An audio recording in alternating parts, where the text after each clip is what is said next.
నేను ఇక్కడున్న చెప్పట్లేదు, జస్ట్ మీరు ఒక డాక్టర్ అయితే, నాయకు చూడండి, మీరు ఒక డాక్టర్ అయితే ఏ సర్జరీ పడితే ఆ సర్జరీ చేయగలరా? చేయగలరా? అసలు చేయలేరు.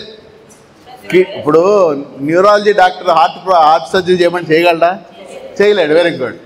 ఓకే, ఇప్పుడు సపోజ్ మీరు ఈతగాడు అనుకోండి, స్విమ్మింగ్ వచ్చు, ఏమండి ఏమన్నా కొట్టుకుపోతున్నాడు, మీరు బయటకు లాగలరా? మీరు స్విమ్మింగ్ వచ్చండి, మామూలుగా వచ్చు. ఎవడో వర్షంలో కొట్టుకుపోతున్నాడు నదిలో, మీరు దూకండి, లాక్కి రాగలరా? తీసుకురాలేరు, కష్టం అది. అలాగే మీరు ఒక మేస్త్రి అనుకోండి, తాపీ మేస్త్రులు ఉంటారు కదా, ఒక అందమైన ఇల్లు కట్టాలంటే కట్టడం సాధ్యమేనా? ఏదో జనరల్గా వచ్చు, తాపీ గోడలు కట్టే బ్యాచ్, ఇల్లు కట్టమంటే కట్టగలరా?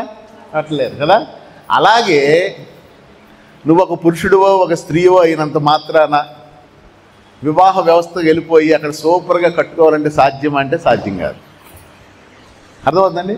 ఒక డాక్టరు స్పెషలిస్ట్ అయితేనే దానికి సంబంధించినది చేయగలడు, గజి ఈతగాడైతేనే అతడు కాపాడగలడు. అలాగే నువ్వు ఏదో పేరుకి నువ్వు పురుషుడివో నువ్వు స్త్రీవో అయిపోయి పెళ్లి చేసేసుకుంటాను, వివాహం చేస్తావు, పిల్లలు కనేస్తానంటే నువ్వు ఫెయిల్ అయిపోతావు.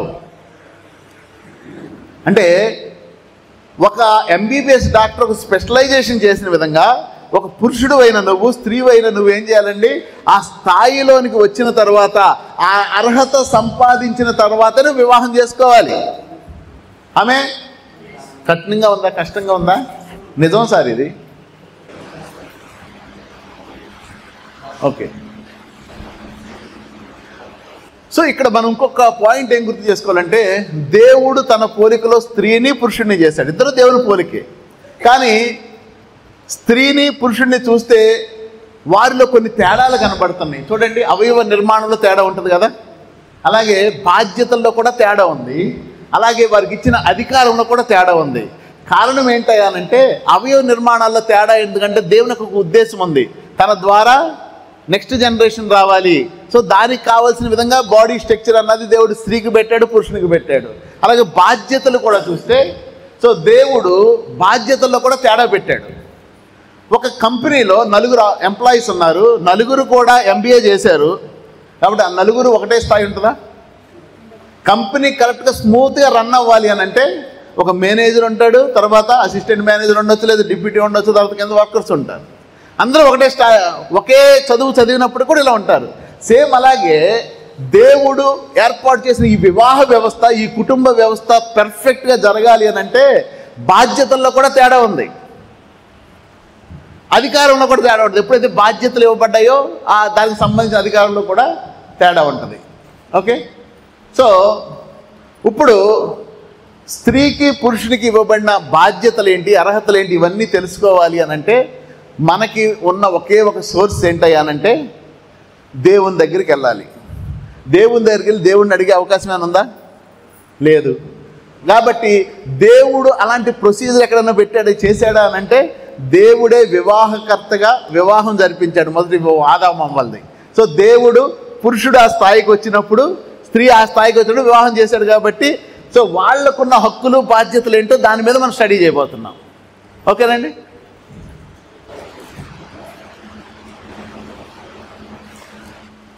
ఆదాముకి వివాహం చేయాలనుకున్న దేవుడు పుట్టిన వెంటనే అనుకున్నాడా?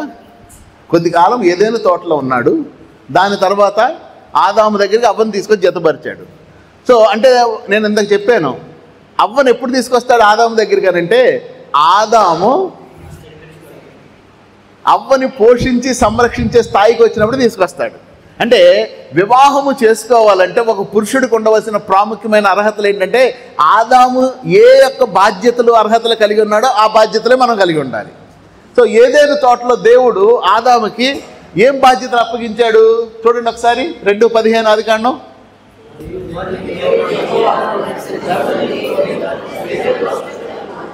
మరియు దేవుడైన యెహోవా నరుని తీసుకుని ఏదేను తోటను సేద్యపరచుటకును ఎన్ని బాధ్యతలు? 1 ఏదేను తోటను సేద్యపరచాలి, 2 ఏదేను తోటను కాయాలి. ఎప్పుడైతే ఆదాము ఏదేను తోటను సేద్యపరుస్తున్నాడు, ఏదేను తోటను చక్కగా కాస్తున్నాడో అప్పుడు అవ్వను తీసుకొచ్చి జతపరిచాడు. అంటే పురుషులారా మీరు కూడా ఏదెను తోటనే మీ వివాహ జీవితాన్ని, మీ కుటుంబ జీవితాన్ని సరిగా నడపాలి అని అంటే మీరు కూడా ఈ 2 బాధ్యతలు నెరవేర్చగలిగే స్థాయికి రావాలి. ఓకే, ఇప్పుడు సేద్యపరచడం అంటే ఏంటన్నది చూద్దాం. ఏదైనా తోటను సేద్యపరచడం అంటే అర్థం ఏంటి? సేద్యపరిస్తే వచ్చేది ఏంటి? ఒక భూమిని సేద్యపరిస్తే ఫలం వస్తుంది. ఒక మందలను అంత జాగ్రత్తగా కాల్స్తే పాలు వస్తాయి. దాని ద్వారా ఏమొస్తుంది? ఆహారం వస్తుంది కదండి. అంటే పురుషుడు తన కుటుంబాన్ని, తన భార్యని, తర్వాత వచ్చే పిల్లలను పోషించగలిగే స్థాయికి రావాలి. ఆమె సేద్యపరచుట అంటే అర్థం ఏంటంటే తోటలోని చెట్లు, జంతువులు వీటిని చూడటము, ఫలించేటట్లు చేయడము, దాని ద్వారా ఫలసాయం తీసుకోవడం అంటే తద్వారా తనకు వచ్చే. అలాగే వివాహం చేసుకోవాలనుకున్న పురుషుడు తన కుటుంబాన్ని పోషించగలిగే ఆర్థిక స్వాతంత్ర్యము, ఆర్థికమైన స్టెబిలిటీ వస్తేనే పెళ్లి చేసుకోవాలి.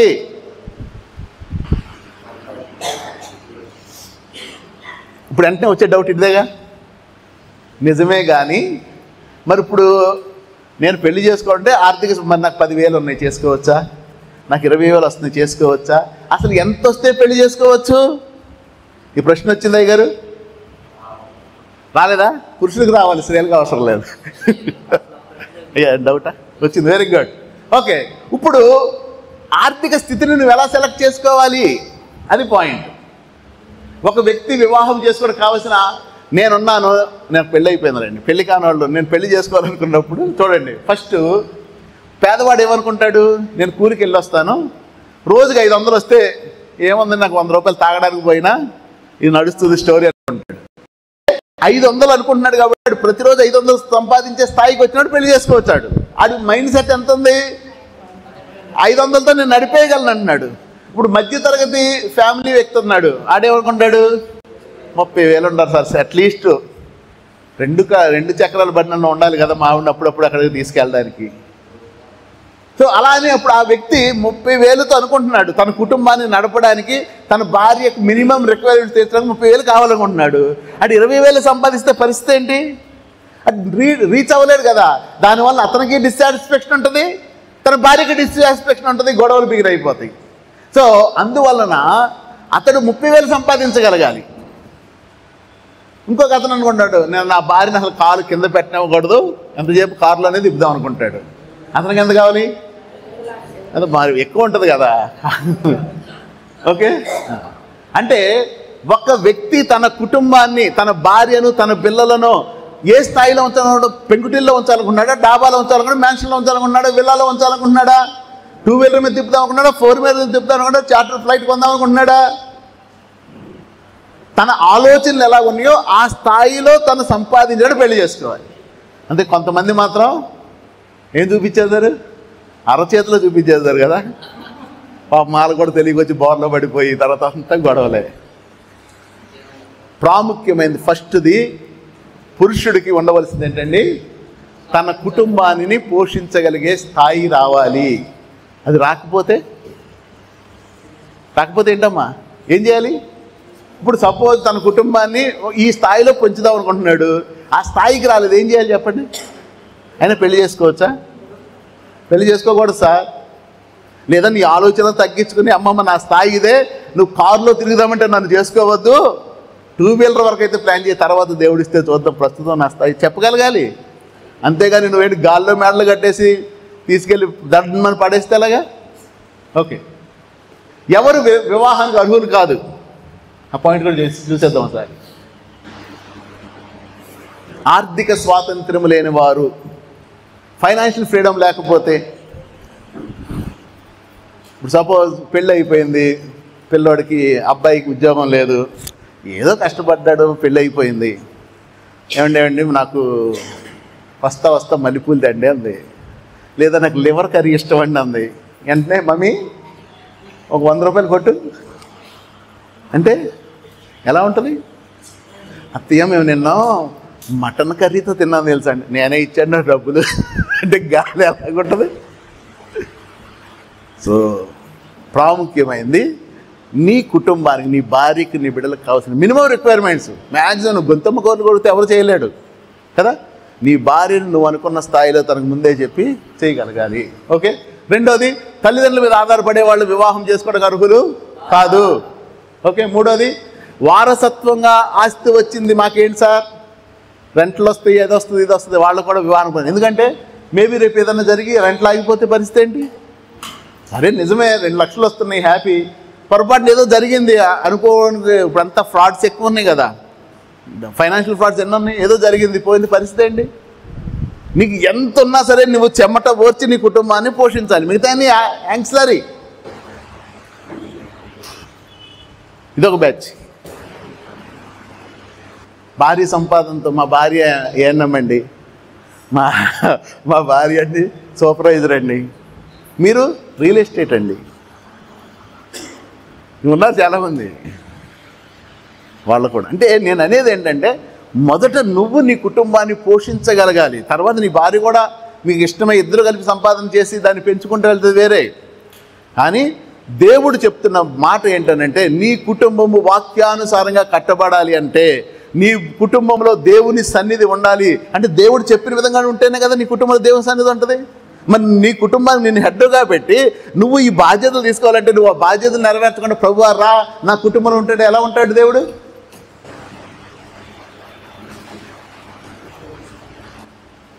తన కష్టం మీద పడకుండా వీళ్ళని సైంటిఫిక్ లాంగ్వేజ్లో ఏమంటారంటే పరాన్న జీవులు అంటారు. ఒక్కొక్క నెల ఒక్కొక్క టార్గెట్ పెడతాడు. అడు ఉద్యోగం చేయడు, ఒక నెల బావకో, ఒక నెల అక్కకో, ఒక నెల చుట్టాలకో ఏదో విధంగా బతికేస్తుంటాడు, నడుపుతాడు, కానీ ఊరంతా తప్పులు చేస్తాడు. వీళ్ళెవ్వరూ కూడా వివాహానికి అర్హులు కాదు. ఓకే. రెండోది, మొదటిది ఏం నేర్చుకున్నాం? ఏదైనా తోటను సేద్యపరచుడంటే కుటుంబానికి కావలసిన దానిని సంపాదించగలిగిన తర్వాతే వివాహం చేసుకోవాలి. రెండోది, ఏదైనా తోటను కాయాలి. కాయడం అంటే అర్థం ఏంటి? ఏదైనా తోటను కాయమన్నాడు. కాయడం అంటే అర్థం ఏంటి? ఇంతకీ సర్పము అండ్ అపవాది తోట బయట ఉన్నాడా లోపల ఉన్నాడా? బయట ఉన్నాడా లోపల ఉన్నాడా? ముందు బయటే ఉన్నాడు కాబట్టి ఖాయమన్నాడు. పెద్ద లాజిక్కే ఉంది ఇందులో. లోపలే ఉంటే ఇంకెందుకు ఖాయమంటాడు? సో బయట ఉన్నాడు కాబట్టి ఖాయమంటున్నాడు. ఏదైనా తోట నీ కుటుంబానికి సాదృశ్యంగా ఉంటే నీ కుటుంబాన్ని కాయవలసిన బాధ్యత నీదే. పురుషులారా, ఏదైనా తోట కుటుంబానికి సాదృశ్యంగా ఉంటే కుటుంబంలోనికి శత్రువు ప్రవేశించకుండా, కలహాలు ప్రవేశించకుండా, ఏదైనా ఇంకో రాంగ్ వ్యక్తులు ప్రవేశించకుండా కాపాడవలసిన బాధ్యత కుటుంబ యజమానుడైన నీదే. మా అబ్బాయినండి ఎప్పుడో చిన్నపిల్లల పెంచామండి, మరి ఎందుకు పెళ్లి చేస్తున్నావు? మా అబ్బాయికి ఏమీ తెలియదండి, ఎందుకు పెళ్లి చేస్తున్నావు? నీకు పెద్ద బాధ్యత ఉంది నీ అబ్బాయికి. తన భార్యని, తన పిల్లల్ని, తనకు అప్పగించిన స్వాస్థ్యాన్ని కాపాడే దమ్ము ఉండాలి. అర్థమవుతుందండి? ఈ 2 పనులు చేసినప్పుడే దేవుడు అవ్వను తీసుకొచ్చి జతపరిచాడు. ఇంకా చూడండి, యాక్చువల్గా ఆదాముని సృష్టించినప్పుడు శత్రువు ఆదాముకి ఎవరిని ఉన్నారా? ఆదాము అవ్వకి ఎవరు లేరుగా. మీకు కాయడం ఏంటి? ఆదాముకి అవ్వకి శత్రువులు లేరు, కానీ దేవుడికి ఒకడు ఉన్నాడు అపవాది. ఆడే ఆయన పోలికలో చేయబడిన మనకు కూడా శత్రువు. ఆమె అంటే మన శత్రువు ఎవరయ్యానంటే సాతానుగాడు. దేవునికి మనకి శత్రువు వాడే. దేవుని ఏమీ చేయలేక దేవుని పోలికలో ఉన్న నిన్ను నన్ను పడగొట్టాలని, అసూయ పెట్టాలని, భార్యాభర్తల కలహం పెట్టాలని, ఆర్థిక సమస్యలు, అనారోగ్య సమస్యలు ఏదేదో పెడుతున్నాడు. సో ఆ శత్రువుని నీ యొక్క కుటుంబంలోకి రాకుండా కాపాడవలసిన బాధ్యత నీదే.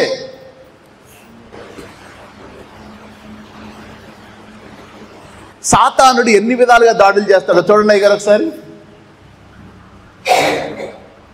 ఒకటి, ఆత్మీయంగా దాడి చేస్తాడు కదండి, ఆత్మ సంబంధంగా దాడి చేస్తాడు. రెండోది, ఆరోగ్యపరంగా దాడి చేస్తాడు, మానసికంగా దాడి చేస్తాడు, ఆర్థికంగా దాడి చేస్తాడు. ఆడు ఏ విధంగా ఆడికి ఎన్ని సంవత్సరాలు తెలుసా? మన వయసు ఎంత? 50, 60, 70. సాతాను గడి వయసు ఎంత? మనతో పోలిస్తే 6000 సంవత్సరాలు. చాలా కాలం ఉన్నాడు, కానీ మనతో ఉన్న 6000 సంవత్సరాలు. ఆడికి ఎక్కువ ఆలోచనలు ఉంటాయా? ఎక్కువ టాలెంట్ ఉంటుందా? మనకి ఎక్కువ టాలెంట్ ఉంటుందా? ఆడికే ఉంటుంది. ఆడు రకరకాలుగా పడగొట్టాలని చూస్తూ ఉంటాడు. అందువలన సాతానుడు ఏ ఏరియాలో నుంచి వస్తున్నాడో గ్రహించగలిగే జ్ఞానము కలిగి ఉండాలి. ప్రార్థన ద్వారా వాడిని తిప్పి కొట్టగలిగే శక్తి ఉండాలి. అది లేకపోయినా నేను చేసేసుకుంటానంటే నువ్వు ప్రతిరోజు నీకు దెబ్బలు తగులుతూ ఉంటాయి. ప్రతిరోజు ఆడు వస్తాడు, వచ్చేసి ఒకటి పీకి వెళ్ళిపోతుంటాడు. ఒకరోజు ఆర్థిక సమస్యలు పెట్టి ఒకడు కొడతాడు, దానికి 2 రోజులు మంచం ఎక్కుతావు. తర్వాత అనారోగ్య సమస్యలు పెడతాడు, తర్వాత గొడవలు పెడతాడు. అటు ప్రతిరోజు వచ్చేస్తూ ఉంటాడు. ఎందుకంటే నువ్వు వీకు అని. నువ్వు స్ట్రాంగ్గా ఉంటే, ఒక దైవజనుడు చెప్పిన మాట ఇప్పుడు ప్రారంభ దినాల్లో ఎలా ఉండాలట, కుటుంబ యజమాని ఎలా ఉండాడు తెలుసా? సాతానుగాడు ఏదో విధంగా ఎంటర్ అవుతామని ట్రై చేద్దాడు కదా. ఆడు వస్తే ఒకటి పీకాలంట. 4 రోజులు పీకిన తర్వాత ఆడు అమ్మ ఎందుకు వచ్చిన తలని పీడితో అలా వెళ్ళిపోతూ ఉంటాడంట. అరే రారా అని పిలవాలంటండి, పిలిచి ఒక్కడు పీకాలంట. అంటే అంత ప్రార్థనా శక్తి ఉండాలి, అంత నిజాయితీ కలిగిన జీవితం, యథార్థం కలిగిన జీవితం. మనం నిజంగా అమ్మో సాతానుగాడు ఏదో చేతని భయపడిపోయే బ్యాచే కానీ క్రైస్తవులు అని పిలవగలిగే బ్యాచ్ ఎంతమంది ఉన్నారు సార్? నవ్వుతున్నారు. ఎందుకలుగునే ప్రభా కాపాడు ప్రభా అంటే ఏదో సరదాగా జోక్గా అనిపిస్తుంది. కానీ భర్తలారా, ఇప్పటికైనా మీ కుటుంబానికి కావలసిన మినిమం రిక్వైర్మెంట్స్ మీరు సంపాదించాలి. దానికోసం నువ్వు ఓటీ చేస్తావో ఏటీ చేస్తావో నాకు తెలియదు. నీ కుటుంబాన్ని దాడుల నుండి కాపాడాలి. ఏంటి, శత్రువు ఎక్కువగా దాడి చేస్తూ ఉంటాడు. కొన్నిసార్లు భౌతికమైన దాడులు ఉంటాయి తెలుసా? కొన్నిసార్లు అత్తమామల నుండి దాడులు ఉంటాయి, ఉంటే ఉండవా? కొన్నిసార్లు ఆడపడుచుల నుంచి దాడులు ఉంటాయి, కొన్నిసార్లు పక్కింటి వాళ్ళ నుంచి దాడులు ఉంటాయి, ఉంటే ఉండవండి? వస్తాయి అప్పుడప్పుడు. అది నదీ ప్రవాహం. అప్పుడు ఏం చేయాలి సార్? అప్పుడు నువ్వు ప్రొటెక్ట్ చేయాలి నీ భార్యని ఫస్ట్. సపోజ్ నీ భార్య తప్పు చేసింది సార్, నీ భార్య చిన్న తప్పు ఉంది, మీ అమ్మ మీ నాన్న లేదని మీ ఆడబడుచులో ఆవిడ మీద ఎక్కేస్తున్నారు. నువ్వు కూడా లేపు వెళ్ళిపోయి తిట్టండి తిట్టండి తిట్టండి అనాలా? ఏమనాలి? ఇప్పుడు నీ భార్య తప్పు చేసినా నీ భార్యను నువ్వు ప్రొటెక్ట్ చేయాలి. దాని కొరకు నువ్వు నియమితపడు. మనం ఎన్నిసార్లు తప్పు చేసాం? మరి మనం యేసయ్య మనల్ని ప్రొటెక్ట్ చేస్తున్నాడు లేదా కదా? భర్త ఎవరి స్థానం? యేసు ప్రభు స్థానం కదా. నువ్వు ప్రొటెక్ట్ చేసి నువ్వు ఇంట్లో తీసుకెళ్ళి 4 మాటలు పెట్టు, ఇలా చేయొచ్చు కదా చేయకూడదు కదా, నిన్ను మాట్లాడు నీ గదిలో. అంతేగాని నీ భార్యని ఆలో ఇలా తిడతా ఉంటే, పక్కింటోడు తిడతా ఉంటే, ఎవడో వచ్చేదో అంటా ఉంటే నువ్వు నిజమే నిజమే అంటున్నావు అంటే నువ్వేం భర్తవి? నిన్ను నమ్మే కదా అన్నీ వదిలేసి వచ్చింది. ఆ మాత్రం నువ్వు ప్రొటెక్షన్ ఇవ్వకపోతే నువ్వు ఎందుకు?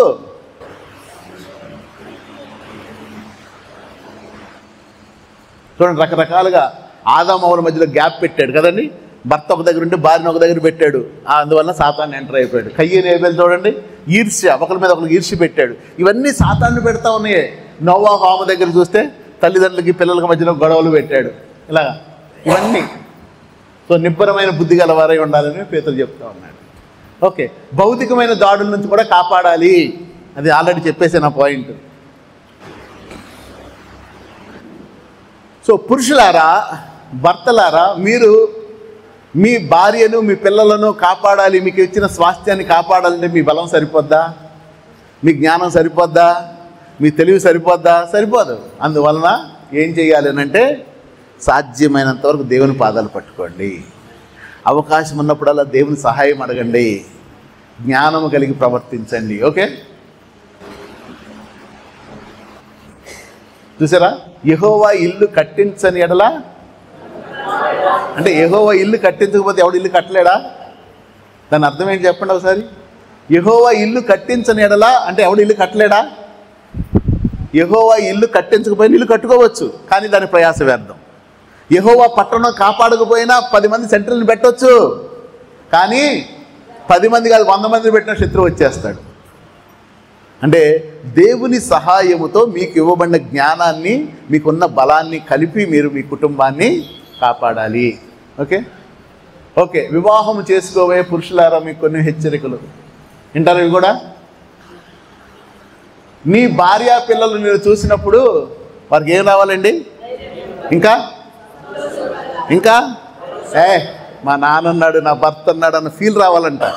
అంతేగాని నిన్ను చూసిన వెంటనే మీ ఆవిడ గడగడ వణికిపోతుందంటే మీ పిల్లలు మంచాల కింద దాటిపోతున్నారు దాగుతున్నారని అంటే నువ్వు నీ భర్తగా తండ్రిగా ఫీల్ అయిపోయినట్టే. అర్థమవుతుందండి? నిన్ను చూసాడు భయపడితే ఇంకేమన్నా శత్రువుని చూస్తే కాదు ఎలా ఉంటాడు చెప్పండి? మీ ఇంటి వారికి భద్రత, ధైర్యం, సంతోషం ఇవ్వకపోతే ఇంటి యజమానిగా నీకు ఆ హోదా ఎందుకు? ఏమండి, నువ్వు ఎప్పుడైతే సంతోషంగా నువ్వు భార్యను చూస్తావో, నీ భార్య నీ ఎందుకు సంతోషిస్తుందో, ఫలించు ద్రాక్షవల్లి వలె మధురమైన ఫలాలు నీకు ఇస్తుంది. ఏమండి, నీ పిల్లలు ఎలా ఉంటారు? ఒలీవ మొక్కల వలె 3 సంవత్సరాలకే క్రాప్ బిగిన్ అయిపోద్ది. ఏమండి, ఒకవేళ నిన్ను చూసి నీ భార్య పిల్లలు భయపడుతున్నారంటే నువ్వు ఫెయిల్ అయిపోయినట్టే. భర్తలారా ఉన్నారా? నా భార్య నన్ను చూస్తే సార్ ఇది సార్ అంటే నువ్వు ఫెయిల్ అయిపోయావు. నువ్వు అట్టర్ ఫెయిల్ అయిపోయావు, నువ్వు వేస్ట్.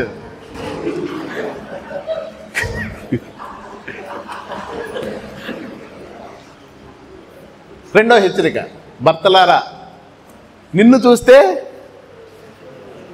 శత్రువు వెన్నులో వణుకు పుట్టాలి. సాతాను గాడు చూసినా కొంతమంది ఉంటారు కదా, మీ కుటుంబం అంటే పడకపోవచ్చు, లేదంటే మీ పిల్లలు కానీ అమ్మో ఆడితో పెట్టుకోకూడదా అనిపించాలి నిన్ను చూస్తే. అర్థమవుతుందండి? నిన్ను చూస్తే శత్రువు సాతాను గాడి దాంట్లో కానీ లేదా నీ కుటుంబం మీద ఎవడన్నా టార్గెట్ చేస్తే ఆడు అమ్మో బాబు అసలు వద్దురా బాబు, కావాలంటే ఏదన్నా బతుకుతాం కానీ వాళ్ళని మాత్రం కెలకూడదు, ఆడు మంచోడు కాదు. దేవునికి ఉమ్మడికి శత్రువు సాతాను కదా. నువ్వు సరి అయిన యజమానుడు అయితే నిన్ను చూస్తే సాతానుకు వణుకు పుట్టాలి. వాడు ఒక దారిలో వస్తే ఆడు రాగానే మనం 7 దారుల నుంచి పారిపోవాలా? ఓకే, నువ్వు అలాగున్నాండి. నీ కుటుంబంలో గలిబిలు ఉంది, అసమాధానం ఉంది, ఏంటి డిస్టర్బెన్స్ ఉంది అని అంటే సాతానుడు గుమ్మము బయట ఉండవలసిన సాతానుడు ఎక్కడికి వచ్చాడు? లోపలికి వచ్చేసాడు. అంటే తప్పెవడిది? నువ్వు కాపాడవలసి నువ్వు కాపాడలేదు, ప్రొటెక్ట్ చేయవలసిన కుటుంబాన్ని ప్రొటెక్ట్ చేయాలి, నువ్వే ఫెయిల్ అయిపోయావు. మరి పైగా నువ్వేం చేద్దావు? నీ భార్య మీద మీ పిల్లల మీద తెగరి చేద్దుంటావు, ఏ డూమ్ డూమ్ అని. అసలు నువ్వు చెప్పు, నువ్వు ముందు నువ్వు దేవుని దగ్గర ఒప్పుకోవాలి.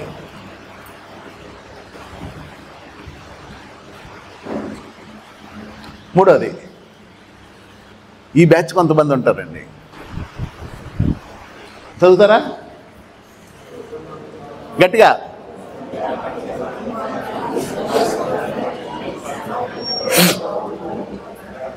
తమ కుటుంబానికి కావలసిన అన్నీ సమకూరుస్తారు కానీ టైం మాత్రం స్పెండ్ చేయరు. ఈ బ్యాచ్ ఎలాంటి వాళ్ళు చెప్పనా? ఏమండి ఈరోజు తొందరగా 6ంటికి వచ్చేయండి. నేను ఎవరి కోసం కష్టపడుతున్నానే? నీకోసమేగా, పిల్లల కోసమే కదా అని అడుగుతారు. ఏమండి ఈరోజు అండి నాకు 3 రోజులు మీటింగ్స్ ఉన్నాయి వరుసగా, మీకోసమేగా.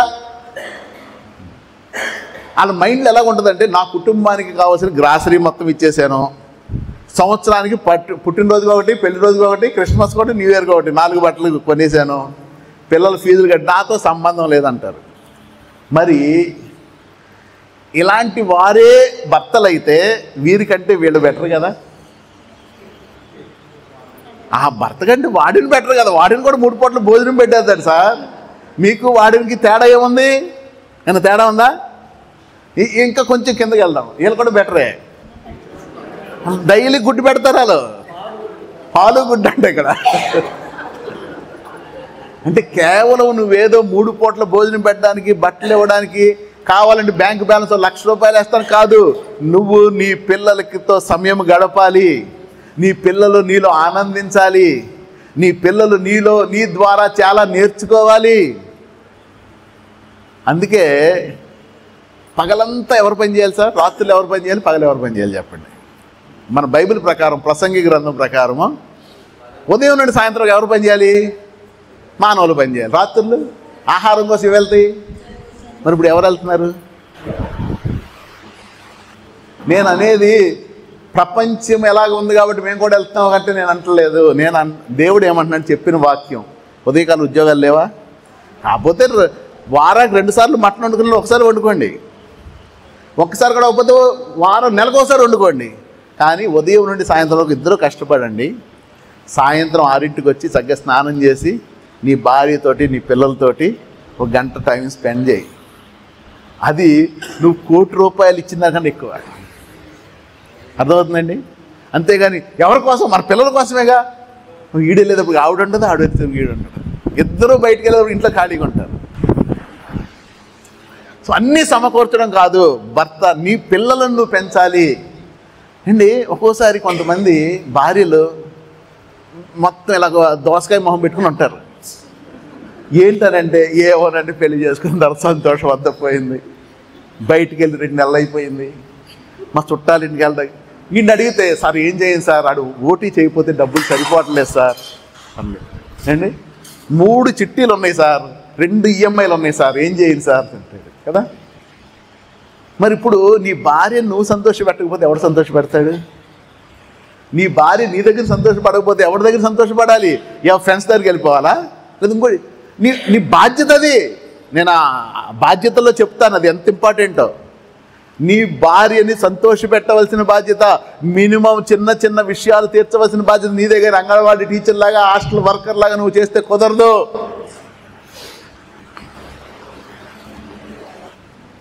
ఒకవేళ నువ్వు కేవలం నీ కుటుంబ అవసరాలను తీరుస్తూ మిగిలిన విషయాలు పట్టించుకోకపోతే భర్తగా నువ్వు ఫెయిల్ అయిపోయినట్టే. మా సిస్టర్స్ చాలా హ్యాపీ వేస్తున్నట్టుంది. ఓకే, 4వది, నీ ఇంట్లో సంతోషము సమాధానము లేదంటే అండి, నీ ఇంట్లో దేవుని గురించిన సంగీత సమాధానం వినబట్టలేదంటే, నీ కుటుంబంలో సమృద్ధి స్థానంలో ఎప్పుడు అది లేదు ఇది లేదు అంటూ ఉందంటే, నీ ప్రేమ స్థానంలో ఈషాద్వేషాలు పగలు రగిలిపోతున్నాయి అంటే, గుమ్మలో ఉండవలసిన సాతాండు లోపలికి వచ్చేసాడు. నువ్వు కాయలేదు కాబట్టి నువ్వు మొదట నీ కుటుంబాన్ని సెట్ చేయాలి. ఏ ఏరియాలో నుండి సాతాండు వచ్చాడో చూసుకోవాలి. నీ కుటుంబంలో ఎవ్వరు బలహీనంగా ఉన్నప్పటికీ, ఎవరు అప్పుడప్పుడు ప్రార్థన నెగ్లెక్ట్ చేసినప్పటికీ నువ్వు మాత్రం ఎట్టి పరిస్థితిలో ప్రార్థన నెగ్లెక్ట్ చేయకూడదు. ప్రార్థనే మన ఆయుధం. అసలు నిన్ను చూస్తే నీ కుటుంబంలో ఎవ్వరు ప్రార్థన చేసినా చేయకపోయినా, ఎవ్వరు బలంగా ఉన్నా లేకపోయినా, అరే వీళ్ళు చాలా ఈజీగా పడిపోతారా శోధనలని సాతాను గాడు అనుకున్నా, వాళ్ళ వెనకున్న నిన్ను చూస్తే అడుగు వణుకు రావాలి సార్. అర్థమైందా?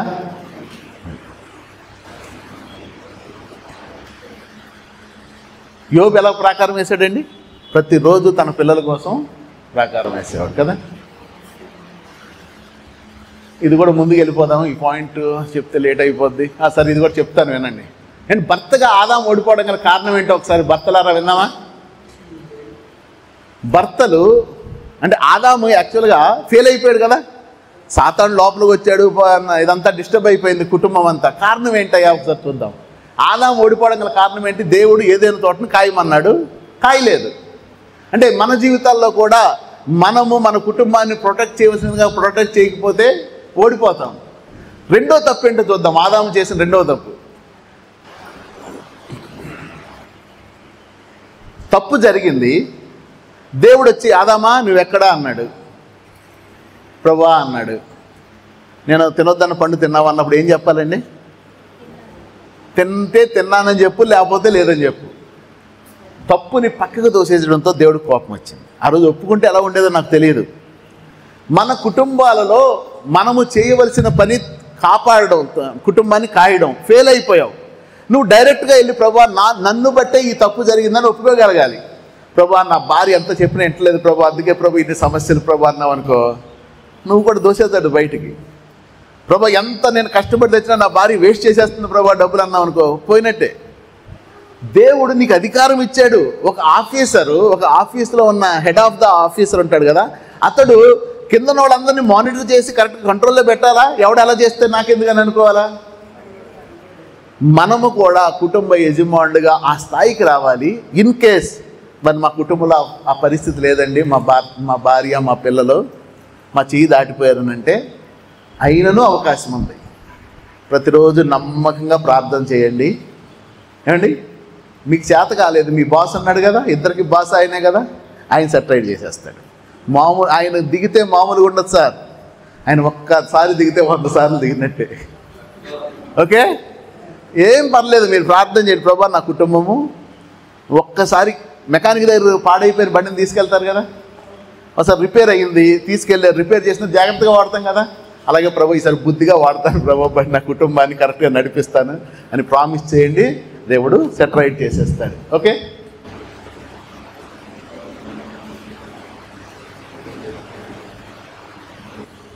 అదే ఇప్పుడు నేను చెప్పిన పాయింట్. నీ జీవితంలో వివాహమై చాలా కాలం అయిందా, పిల్లలు కూడా పుట్టి చాలా కాలం అయిందా, అయినా ఇంతవరకు నీవు నీ కుటుంబాన్ని సరిగా కాయలేకపోతున్నాను బాధపడుతున్నావా, నీ వల్ల నీ కుటుంబానికి నష్టం జరిగిందని చింతిస్తున్నావా? అయినా పర్వాలేదు, సరి చేసుకునే సమయం ఉంది. నమ్మకమైన భర్తలు గట్టిగా చదవండి.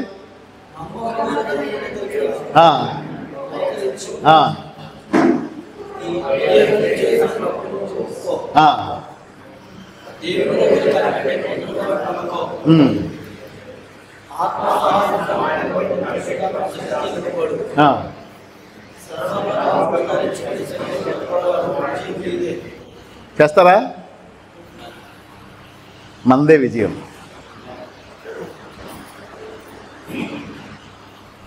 1:30 అయిపోయింది. ఆకలేస్తుందా? ఆకలేస్తుందా? ఇంక చెప్పనా? అంటే ఇది ఒక్కటి కంప్లీట్ చేసేస్తే నెక్స్ట్ పోనీ బ్రేక్ తీసి చెప్పాలా? ఓకే, ఫస్ట్ది ఏంటంటే అర్హతల్లో మనం చూస్తున్నాం. పురుషుడికి ఉండవలసిన అర్హత ఏంటి? కుటుంబాన్ని పోషించే స్థాయి రావాలి. రెండోది, కుటుంబాన్ని సంరక్షించాలి ప్రతి విధమైన దాడి నుండి. మూడోది, ప్రాముఖ్యమైనది, ఇది భారతదేశంలో చాలా ఎక్కువగా ఉంది ఈ ప్రాబ్లం, తల్లిదండ్రులను విడిచి కదా. ఫారిన్లో అయితే ముందే బయటకు తోసేస్తున్నారు, కానీ మన వాళ్ళు మాత్రం ఇంకా మేము ట్రైన్ చేయాలంటున్నారు. తల్లిదండ్రులను విడిచి భార్యను హత్తుకోవాలి. మీకు విషయం చెప్పనా? కొండలో కూడు కొండలోనే ఉండాలి, పిల్లలు మాత్రం కుడుముల్లో ఉండాలంటే సాధ్యమా? ఏం అర్థం కాలేదు నేను చెప్పింది? అమ్మా, కొండలో ఉన్న కూడు కొండలోనే ఉండాలి, పిల్లలు మాత్రం కుడుముల్లో ఉండాలంటే సాధ్యమా? అలాగే నువ్వు ఆల్రెడీ నీ తల్లిదండ్రులు అటాచ్ చేస్తున్నావు, నీ భార్యతో నువ్వు ఏక శరీరం అవ్వాలి అని అంటే వాళ్ళతో అటాచ్మెంట్ అయ్యి ఉండగా నువ్వు అవ్వగలవా? అవ్వలేం. యేసు ప్రభు వారే అంటే ఆది కాండంలోనే ఈ మాట చెప్పబడింది కదండి. నీ భార్యను హత్తుకోవడానికి నువ్వు ఏం చేయాలి? నీ తల్లిదండ్రులను విడిచిపెట్టాలి. ఇంత సంతోషంగా వెళ్ళగలమా? చదువుతారు 24, 2:24.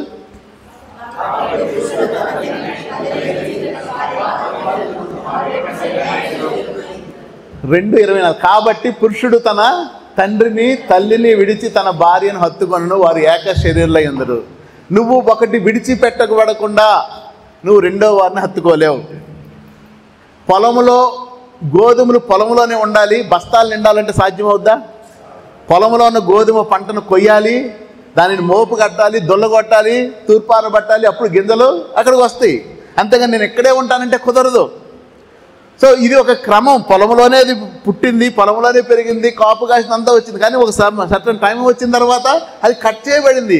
అలాగే ఒక వయసు వచ్చిన తర్వాత దేవునికి ఉద్దేశంలో నువ్వు ఒక సపరేట్ ఐడెంటిటీగా ఉండాలి అంటే నువ్వు నీ భార్యను హత్తుకోవాలంటే నీ యొక్క తల్లిదండ్రులను విడిచిపెట్టాలి. కింద చదవండి, కన్న తల్లిదండ్రులను విడిచిపెట్టాలా? అలాంటి దుర్మార్గం మాటలు బైబిల్లో ఉంటాయా? విడిచిపెట్టడం అంటే వదిలివేయడం కాదు, రోడ్డు మీద విడిచిపెట్టడం కాదు. కానీ నీ భార్యతో నువ్వు దేవుని దృష్టిలో ఒక పురుషుడు ఒక స్త్రీ ఎవరండి? ఒక యూనిట్. సో నీకు దేవుడు అప్పగించిన పనిని చేయడానికి వారి నుండి నువ్వు కొంచెం దూరం జరగాలి అంతే.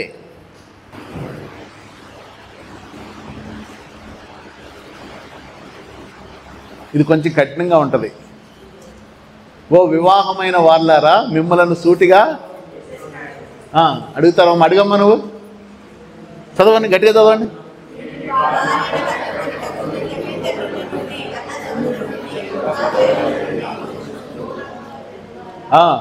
ఇది నా ప్రశ్న కాదు, పెళ్ళైన పురుషులు మిమ్మల్ని మీరు అడుక్కోవాల్సిన ప్రశ్న. ఒకవేళ మీరు ఇంకా మీ తల్లిదండ్రులను విడిచిపెట్టకపోతే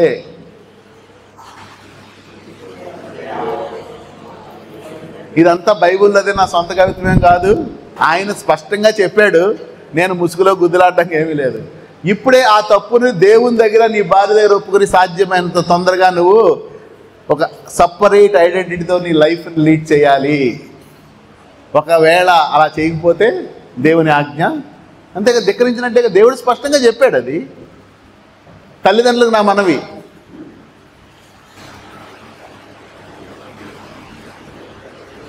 చదవండి కదా. వాళ్ళ మధ్యలోకి వెళ్ళిపోయి అసలు వాళ్ళ మాట్లాడుకునే అవకాశం ఇవ్వకుండా కొంతమంది ఏం చేస్తారు తెలుసా, భార్యాభర్తలు పెళ్ళవుద్ది, మమ్మీ బయటికి వెళ్ళి వస్తాం మమ్మీ అంటే, ఎరా మరి చెల్లిని తీసుకెళ్ళవా నువ్వు? వాళ్ళిద్దరు ఏదో కొత్తగా వెళ్ళి బయటికి వెళ్తాడు, ఇక మర్చిపోయి అప్పుడే భార్య వచ్చిందని ఇంకో చెల్లి మమ్మల్ని మర్చిపోతావు నువ్వు. వాళ్ళకి కొంచెం కూడా ప్లేస్ ఇవ్వకపోతే ఎలాగా? వాళ్ళ మధ్యలోనే బోల్డర్ గ్యాప్స్ ఉంటాయి. ఎందుకంటే ఈ అమ్మాయికి చికెన్ ఇష్టం అయితే ఆవిడకి మటన్ ఇష్టం అంటాడు. వాళ్ళిద్దరూ సెట్ అయ్యేటప్పుడు టైం పడుతుంది. మరి నువ్వు వాళ్ళిద్దరూ మాట్లాడుకోవాలంటే మధ్యలో నువ్వు దూరకూడదు, నీ ఫ్యామిలీ మెంబర్స్ దూరకూడదు, స్పేస్ తీసుకోవాలి, సమయం ఇవ్వండి వాళ్ళ కాళ్ళ మీద. ప్రతిదీ ప్రతిరోజు కాదు. చిన్నపిల్లలు పడతారు లేస్తారు, పడతారు లేస్తారు. అలాగే ప్రారంభంలో కొన్నిసార్లు రాంగ్ డిసిషన్స్ ఉండొచ్చు. వాళ్ళు నేర్చుకుని నేను ఎలా చేయకూడదని ఉండాలని అంటే వారికి ఆ టైం ఇవ్వాలి, మధ్యలో దూరిపోకూడదు, ఎలా పరిష్కరించుకోవాలో నేర్చుకోవాలి. ప్రాముఖ్యంగా ఏదైనా సమస్య వచ్చినప్పుడు వచ్చి ఫోన్ చేస్తే ముందు ప్రార్థన చేసుకోండి 4 రోజులు అని చెప్పాలి. ఓకే. 4వది, ఇది కూడా ఇంపార్టెంట్, అర్హత ఎలిజిబిలిటీ క్రైటీరియా. కుటుంబాన్ని పోషించే స్థాయికి రావాలి, సంరక్షించగలగాలి, తల్లిదండ్రులను విడిచి భార్యను హత్తుకోగలగాలి. 4వ అర్హత, ఈ మైండ్ ఉంటేనే పెళ్లి చేసుకోవాలి. కొంతమంది ఎందుకు పెళ్లి చేసుకుంటారు తెలుసా? గవర్నమెంట్ ఉద్యోగం వచ్చేస్తుంది ఆడికి, ఆడేదో ఊరు వెళ్తాడు, ఉదయాన్నే వండుకుని వెళ్ళడానికి ఆడికి టైం సరిపోదు, అండ్ హోటల్లో తింటే కడుపు నొప్పి వచ్చేది ఉంటుంది. వెంటనే ఏమనిపిస్తుంది? పెళ్లి చేసుకుంటేనండి వండి పెట్టేస్తుందండి. నువ్వు దేనికి పెళ్లి చేసుకుంటున్నావు? వంట మనిషిని చేసుకుంటున్నావా, నువ్వు ఇంటి మనిషిని చేసుకుంటున్నావా? కొంతమంది ఎలా పెళ్లి చేసుకుంటారు తెలుసా? మా అమ్మ నాన్న ముసలోళ్ళు అయిపోయారండి, వాళ్ళకి కొంచెం సాయంత్రం పూట చపాతీలే చేసి పెట్టడానికి ఎవరో ఒకరు ఉంటే బెటరు. నేను ఎంత దారుణం అండి. దేవుడు భార్యను ఎందుకు ఇచ్చాడు? సాటి అయిన సహకారం, నీకు సహకరించడానికి దేవుని యొక్క పనిని. ఆ మైండ్ లేకుండా నువ్వు పెళ్లి చేసుకున్నావంటే నువ్వు వివాహంలో ఫెయిల్ అయిపోతావు. నువ్వు సరి అయిన విధంగా నువ్వు వివాహ జీవితాన్ని ఎంజాయ్ చేయలేవు. నువ్వు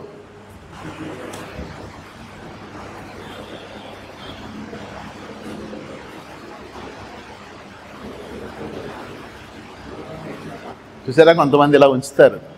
అంటే ఇప్పుడు ఈ కాలంలో అలాంటి వాళ్ళు తక్కువ అనుకోండి, ఈ కాలంలో రివర్స్. ఓకే.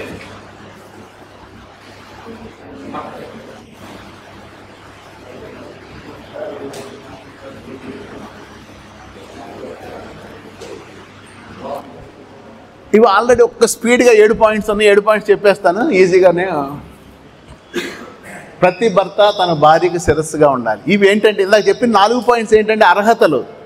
ఆ 4 అర్హతలు ఉంటే పెళ్లి చేసుకోవాలి. ఫస్ట్ అర్హత ఏంటి?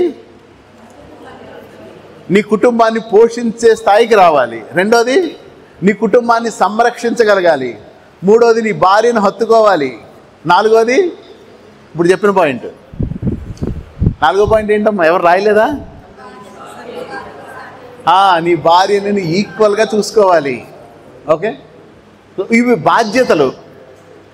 ఏమేంటంటే ఫస్ట్, నీవు నీ భార్యకి శిరస్సుగా ఉండాలి. శిరస్సు అంటే హెడ్ కదండి, హెడ్షిప్గా ఉండాలి. అంటే సింపుల్గా చెప్పాలండి, నేను హెడ్ ఆఫ్ ద ఫ్యామిలీ, నేను చెప్పినట్టు వినాలి. ఆ హెడ్షిప్పా? ఎలాంటి హెడ్షిప్ ఉండాలి? 2 రకాల హెడ్షిప్స్ ఉన్నాయి. అంటే అధికారము 2 రకాలుగా ఉంది. ఒకటి ఆఫీసులో ఉండే ఆఫీసర్కి సబార్డినేట్గా ఉండేది, ఒకటి శిరస్సుకి బాడీకి ఉండేది. ఈ ఆఫీసర్ ఏం చేస్తాడు? అయ్యా నాకు జ్వరం వచ్చిందయ్యా, నాకు కాళ్ళు బాగోలేదయ్యా అని సరే ఆ పని చేసేళ్ళు అంటాడు కదా. అది ఎలా ఉన్నా సమస్య లేదు. కానీ ఈ శిరస్సు ఈ బాడీకి ఎలాంటి రిలేషన్ ఉంటుందంటే, ఈ శిరస్సు ప్రతి ఆర్గాన్ని కంట్రోల్ చేస్తుంది. అదే సమయంలో ఏదైనా ఆర్గాన్ వీక్గా ఉందనుకోండి, దానికి రెస్ట్ ఇస్తుంది. సపోజ్ నాకు ఈ కాలు ముళ్ళు గుచ్చుకుంది అనుకోండి, నేను ఈ కాలు మీద నడుస్తాను కదా, అంతేగాని నేను 2 కాళ్ళతో నడవాలని చెప్పదు ఇది. ఇలాంటి హెడ్షిప్ ఉండాలి. అంటే నువ్వు నీ భార్యకి నీ కుటుంబానికి ఎలా ఉండాలి అనంటే, ఒక శిరస్సుకి బాడీకి ఎలాంటి రిలేషన్ ఉంటుంది అంటే, తనని నువ్వు మానిటర్ చేస్తూ తన యొక్క క్షేమాన్ని సంక్షేమాన్ని చూడగలిగే విధంగా ఉండాలి. ఓకే. అది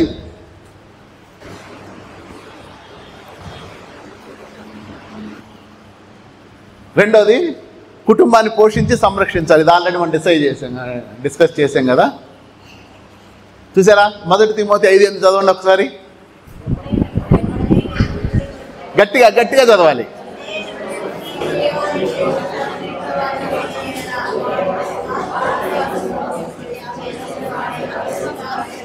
పాస్టర్లో విశ్వాసులు మేము దేవుడు అంటే మాకు చాలా ఇష్టం అని చెప్పే వాళ్ళందరికీ ఈ వాక్యం గొడ్డలు పెట్టు. ఎవడైనను స్వకీయులను విశేషంగా తన ఇంటి వారిని సంరక్షించకపోతే వాడు విశ్వాసం త్యాగం చేసిన వాడి కన్నా దారుణం అంట, అవిశ్వాసి కన్నా దారుణం అంట. సో దేవుని యందు భయభక్తులు కలిగిన వాడు తన కుటుంబాన్ని కాపాడాలి. ఇది 2వ పాయింట్ కదండి. 3వ పాయింట్, ప్రతి ఒక్కడు తన భార్యను ప్రేమించాలి. ఎలా ప్రేమించాలి? క్రీస్తు సంఘాన్ని ఎలా ప్రేమిస్తున్నాడో ఆ విధంగా. ఓకే, ఇప్పుడు మీ భార్యలను మీరు ప్రేమించాలి కదా. మీ భార్య మీ మీద మీ మాట వింటలేదనుకోండి, ఏం చేయాలి? ఏం చేయాలి? లాగిపెట్టి కొట్టాలా? ఏమన్నారు సార్? ప్రేమించాలి. ఏమండి, ఏ కండిషన్లో ప్రేమించాలి మీ భార్యని? నీ భార్య బాగా డబ్బులు ఖర్చు పెట్టేస్తుంది, చెప్తున్న మాట వరుసగా ఏదో 2-3 ఎగ్జాంపుల్స్ చెప్పాలి కదా, అయినా ప్రేమించాలా? ఎలాంటి కండిషన్లో ప్రేమించాలి? ఏదో ఒకటి ఆయన చెప్పేద్దాం, లేకుంటే ఆకలేస్తుంది అంటారా? చూడండి ఒకసారి, ఇది కూడా చూద్దాం. చదువుతారు అది 25వ వచనం ఒక్కటి చదవండి.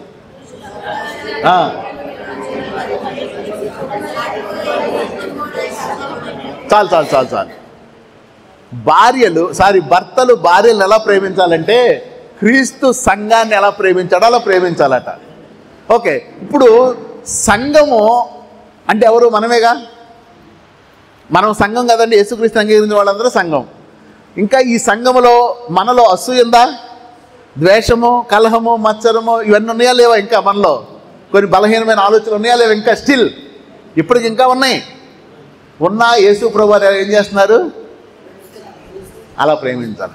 నీ భార్యలో ఇంకా బలహీనతలు కొన్ని నీకు ఇష్టం లేని ఉన్నప్పటికీ కూడా నువ్వు ప్రేమించాలి.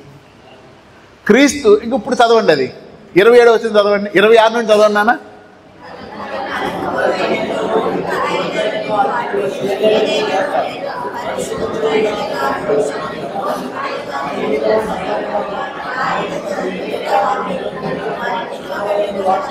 సంఘము ప్రాథమికంగా ఎలా ఉందంటే కళంకముతో ఉంది, మడతతో, డాగుతో ఉంది కదా.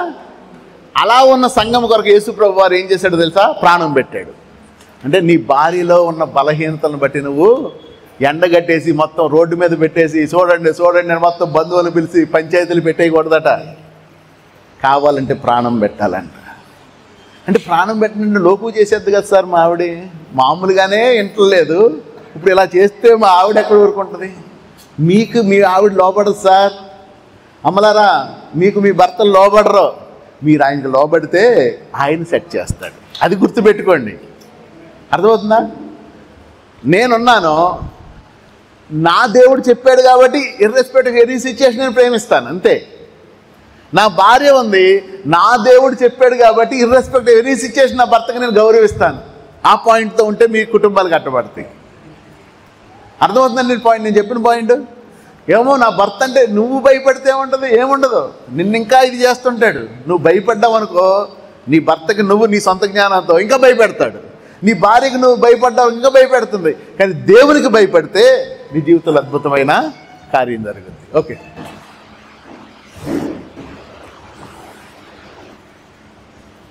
నాలుగోది, ప్రతి భర్త తన భార్యను హత్తుకోవాలి. నాకు చెప్పాను కదా ఆల్రెడీ పాయింట్, ఏకశరీరులుగా ఉండాలి.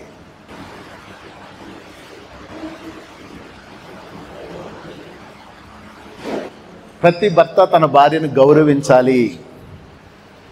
ఎందుకు గౌరవించాలి? ఎవడన్నా నిన్ను ఆయన ఆడే తిట్టుకుంటాడా సార్?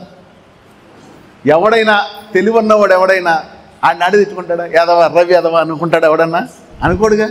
మరి నీ భార్య ఎవరు? నీలో ఉన్న సగమేగా, నీ భాగమేగా, నీ భాగమే కదా బయటకు వచ్చింది. మరి నీ భార్యను తిడుతున్నావంటే నిన్ను నువ్వు తిట్టుకుంటున్నట్టే. నీ భార్యకి రెస్పెక్ట్ ఇవ్వట్లేదంటే నీకు నువ్వు రెస్పెక్ట్ ఇవ్వట్లేదు, అంతే.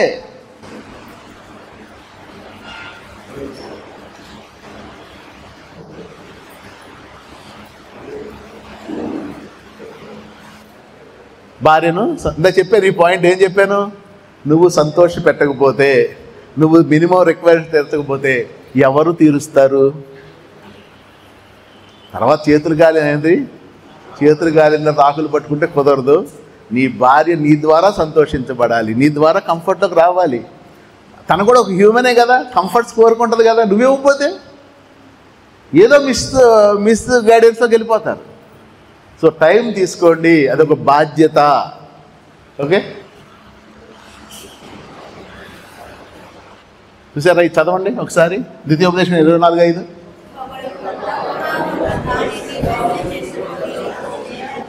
వాక్యము స్పష్టంగా చెప్తున్న మాట, ఎవడన్నా కొత్తగా పెళ్లి చేసుకుంటేనంట ఆడన్నా యుద్ధానికి వెళ్ళిపోకూడదంట.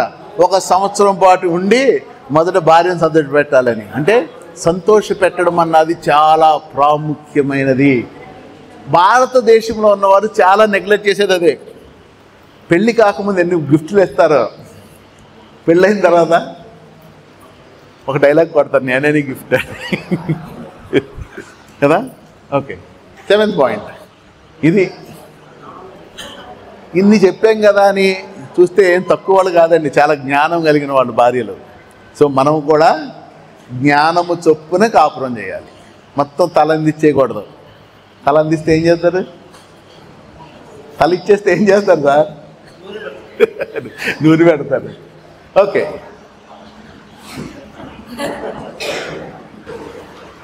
సరే. సో ఇప్పుడే భోజనం వచ్చింది, ఇంకొక 5 minutes, ఇంకో 10 minutes చూద్దాం. ఆదర్శ భర్తలు, బైబిల్లో ఉన్న ఆదర్శ భర్తలు. కుటుంబ బాధ్యతలను సక్రమంగా నిర్వర్తిస్తూ దేవునితో నడిచిన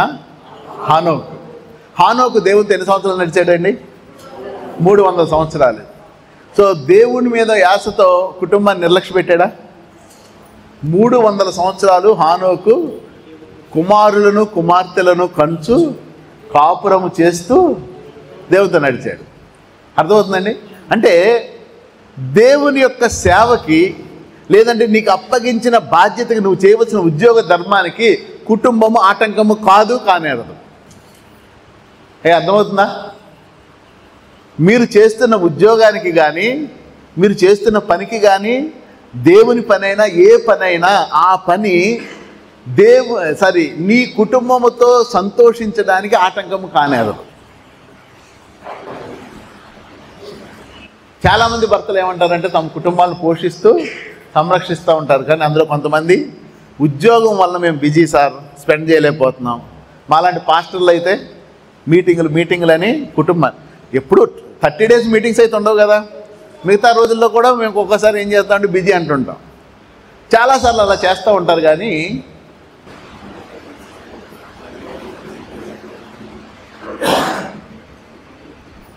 కుటుంబ జీవితము ఆటంకము కాదు. దేంతో? దేవునితో సహవాసం చేయడానికి కానీ, నీ యొక్క ఉద్యోగం చేయడానికి కానీ కుటుంబ జీవితం ఎప్పుడు ఆటంకం కాదు. హానోకు 300 సంవత్సరాలు ఏం చేశాడండి? దేవునితో నడుస్తూనే పిల్లలను కన్నట్లుగా మనం చూస్తూ ఉన్నాం. చూడండి, హానోకు మెతూషెలను కనిన తర్వాత 300 ఏళ్ళు దేవునితో నడుచుచు, అంటే దాని అర్థం ఏంటి? ఎక్కడన్నా కుటుంబ జీవితాన్ని నెగ్లెక్ట్ చేశాడా? అంటే అలాగే మీరు ఉద్యోగం చేస్తున్నా, లేదంటే ఇంకో పరిచర్య చేస్తున్నా, ఇంకో పని చేస్తున్నా, బ్యాలెన్స్ చేయగలగాలి. చాలా ఇంపార్టెంట్. మరి హానోకు 300 ఏళ్ళు బ్యాలెన్స్ చేస్తే నువ్వు 40 ఏళ్ళు బ్యాలెన్స్ చేయలేకపోతున్నావు. హానోకి ఇది ఎలా సాధ్యమైందని అంటే టైంని సిస్టమేటిక్గా డివైడ్ చేసుకున్నాడు. ఈ టైంలో నేను ఇది చేస్తాను, ఈ టైంలో నేను హెల్ప్ చేస్తాను, ఈ టైంలో నేను దేవునితో సమయం గడుపుతాను, ఈ టైంలో నేను అని సమయాన్ని డివైడ్ చేసుకున్నాడు. మనం ఎప్పుడన్నా అలా చేసామా? నేను నా యొక్క వర్క్ టైం ఇది, సో నా దేవునితో సమయం ఇది, నేను వారంలో 1, 2, 3 సార్లు నేను నా ఫ్యామిలీతో నేను స్పెండ్ చేయాలి. అలా ఏదైనా డివిజన్ ఉందా? ఆయన దగ్గర ఉంది కాబట్టి సక్సెస్ అయ్యాడు. ఏమా చేసుకుంటారా?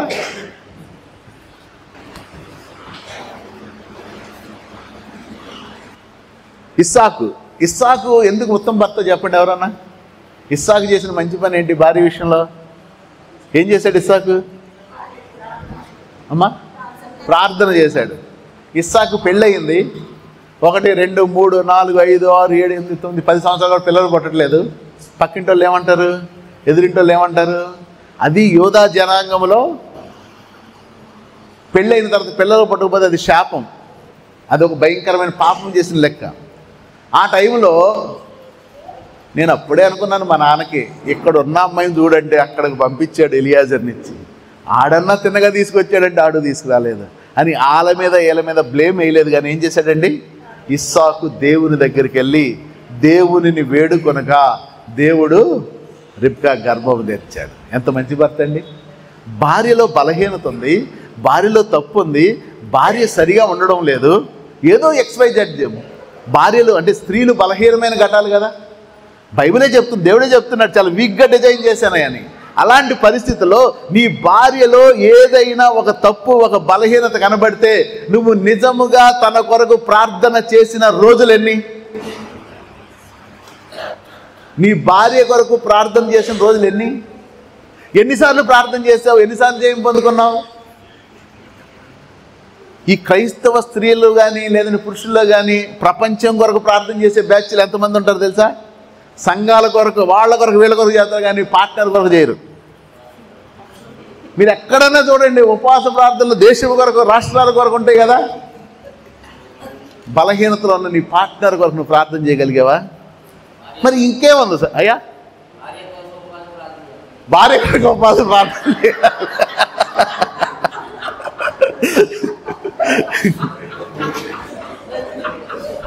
ఎస్, ఇంకో విషయం చెప్పనా మీకు, స్త్రీల గురించి చెప్పినప్పుడు ఆ పాయింట్, అసలు స్త్రీలకున్న ధన్యత ఏంటో, స్త్రీలకున్న బలహీనత ఏంటో, మీరు నిజంగా దేవుని భయం కలిగిన భార్యతో, భర్తతో మీరుంటే మీకు వచ్చే ఆధిక్యత ఏంటో చూస్తే ఈ పాయింట్ చాలా వాల్యూడ్ పాయింట్. దేవుడు బలహీనురాలైన ఒక స్త్రీని బలవంతుడైన నిన్ను నమ్మిచ్చాడు సార్. బలహీనమైన ఘటం కదా, ఘటం అంటే కొండ వేస్తే పగిలిపోద్ది, ఎలా పడితే అలా తీసుకెళ్ళకూడదు, జాగ్రత్తగా తీసుకెళ్ళాలి. ఆవిడ బలహీనరాలు, ప్రతి టెంప్టేషన్కి, ప్రతి శోధనకి పడిపోద్ది అని తెలిసే బలవంతుడైన నీ చేతిలో పెట్టాడు. అంటే నువ్వు ఒక్కడవే పరలోకి వెళ్ళడం కాదు, నీతో పాటు నీ భార్యను తీసుకెళ్లాల్సిన బాధ్యత కూడా నీదే. ఇది బాగుందంట. చూసారా, చాలామంది భర్తలు ఏమంటారు, కట్నం తేలేదు, పిల్లలు లేరు, మాట వినలేదు, రకరకాల స్టోరీలు ఉన్న సమయంలో ఇస్సాకు చూడండి ఎంత మంచి భర్త, తన భార్య కొరకు. చూసారా, ఇస్సాకు భార్య గొడ్రాలు కనుక అతడు ఆమె విషయమై యెహోవాను వేడుకొనెను, యెహోవా విని గర్భం తెరిచాడు. ఓకే,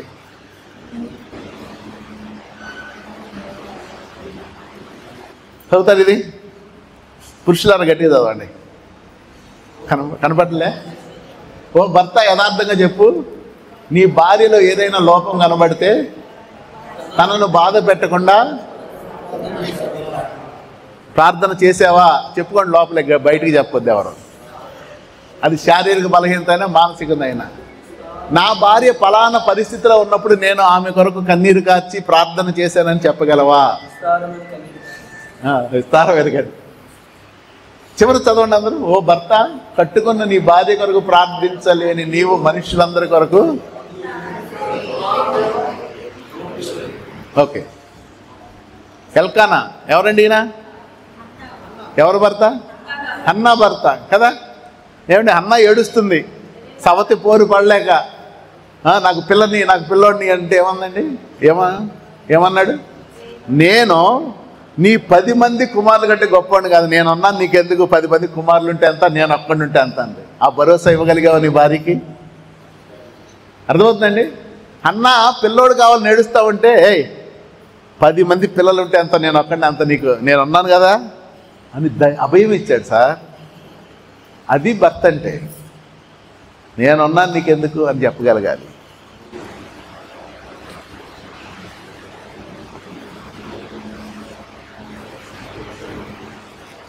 ఇంకొక 5 నిమిషాలు లాగేస్తున్నాను.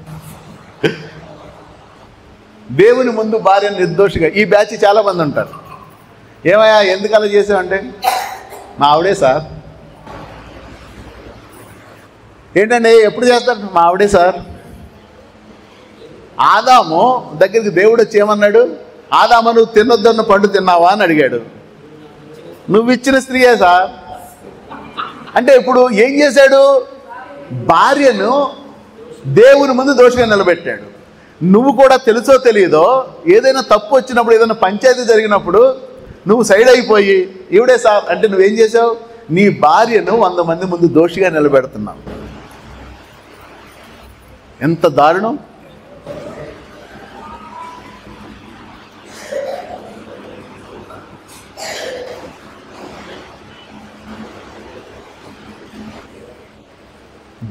భర్త అనేవాడు ఏం చేయాలనంటే భార్య కానీ పిల్లలకు కానీ ఏదైనా సమస్య వచ్చినప్పుడు అడ్డు నిలవాలి కదండి. నిజమైన నాయకుడు కదా మోషే. ఇశ్రాయేలు పాపం చేశారు. దేవుడు ఏమన్నాడు? మోషే నువ్వు పక్కకు జరుగు, నేను వీళ్ళందరినీ చంపేస్తానన్నాడు. అప్పుడు ఏమన్నాడు? మోషే అడ్డుపడిపోయి ప్రజల పక్షాన విజ్ఞాపన చేశాడు. యాక్చువల్గా తప్పు చెప్పినందుకు దేవుడికి అవ్వ మీద కోపం వస్తుంది, కానీ అవ్వను కాపాడాలి, నా భార్యని కాపాడాలి అని ఆయన రిస్క్ తీసుకోలేదు. లోతు గురించి కూడా మనందరూ తెలుసు కదా. లోతు సమస్య ఏంటి సార్? లోతు ఎందుకు సొదొమ గొమొర్రాలకు వెళ్ళాడు? లోతు సొదొమకి వెళ్ళిన కారణం ఏంటి? లోతుకు ఒక మంచి ఆశ ఉంది. అందరూ ఉదయాన్నే లేసి అబ్రహాం గారికి గుడ్ మార్నింగ్ సార్ అంటున్నాడంట. ఆయనకి బోర్డంత మంది ఉంది, నాకు ఉంది, నాకు ఎవడో గుడ్ మార్నింగ్ చెప్పట్లేదు, నాకు ఎవడో పెద్దరికం ఇవ్వట్లేదు, ఇక్కడైతే వేస్ట్. ఆ ఊరు వెళ్తే నాకు అందరూ నమస్తే చెప్తారని అతనికి ఒక విధమైన ప్రైడ్ ఉంది. తన ఆశ కొరకు, తన కోరికలు నెరవేర్చుకోవడానికి ఏం చేశాడు తెలుసా? అబ్రహాములోంచి వేరే వెళ్ళాడు. ఒక భర్త తన యొక్క ఆశలు, తన కోరికలు నెరవేర్చుకోవడమే ప్రథమావిధిగా ఉంటే తన భార్య పిల్లలు ఎంత ఫెయిల్ అయిపోతారో లోతు గురించి మనం ఆలోచిస్తే తెలిసిపోతుంది. లోతుకి ఆ యొక్క ఎంట్రన్స్ దగ్గర, గమిని దగ్గర కూర్చుని అందరూ సార్ బాగున్నారు సార్, నమస్తే సార్ అంటే వీడు పొంగిపోయే వచ్చాడు. దానికోసమని విడిచి అక్కడికి వెళ్ళిపోయేటప్పటికి భార్య ఉప్పు స్తంభం అయిపోయింది, పిల్లలు భ్రష్టులు అయిపోయారు. దీని అంతటికీ కారణం ఎవరు సార్? నీ స్వార్థము కొరకు, నీ కోరికల కొరకు కానీ నువ్వు కానీ ఓ భర్తలారా మీరు ఏదైనా సరే నాదే నాకు ఇష్టమని మీరు కానీ ప్రయాసం ఎక్కువ ఇదైపోతా ఉంటే నీ భార్య నష్టానికి, నీ భార్య జీవితంలో వచ్చే శాపానికి, నీ పిల్లల జీవితంలో వచ్చే శాపానికి కారణం మనమే అవుతాం. ఒక్కొక్కటి ఉన్నట్టుంది. ఎలీమెలెకు ఎవరు?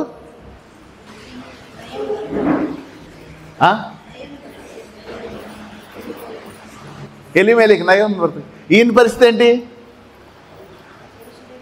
బెత్లెహేములో ఉన్నారు కదా నయోమి, ఎలీమెలెకు, 2 పిల్లలు బెత్లెహేములో ఉన్నారు. వారు మోయాబుకి వెళ్ళారు. మోయాబులో చూస్తే అక్కడ నయోమి తన భర్త, 2 వాళ్ళ పిల్లలు కూడా చనిపోయారు. కారణం ఏంటి? బెత్లెహేములో కరువు వచ్చింది. దానిని తప్పించుకోవడానికి ఎలీమెలెకు వెళ్ళడం కరెక్టా కాదా? బెత్లెహేములో కరువు వచ్చింది, ఇక్కడ నా పిల్లలు నా భార్య చనిపోతారని బయలుదేరి ఇంకో ప్రాంతానికి వెళ్ళడం కరెక్టేగా. కానీ తను వెళ్ళిన ప్లేస్ మంచిది కాదు. అర్థమవుతుందండి? ఆలోచించిన ఆలోచన కరెక్టే కానీ వెళ్ళిన ప్లేస్ మంచిది కాదు. అందువలన అతను కూడా చెడు మాదిరి భర్త అయ్యాడు. అంటే మనము ఆలోచించే విధానంతో పాటు మనం వెళ్ళే స్థలం కూడా కరెక్ట్గా ఉండాలి. దీంతో భర్త యొక్క హక్కులు బాధ్యతలు అయిపోయినాయి.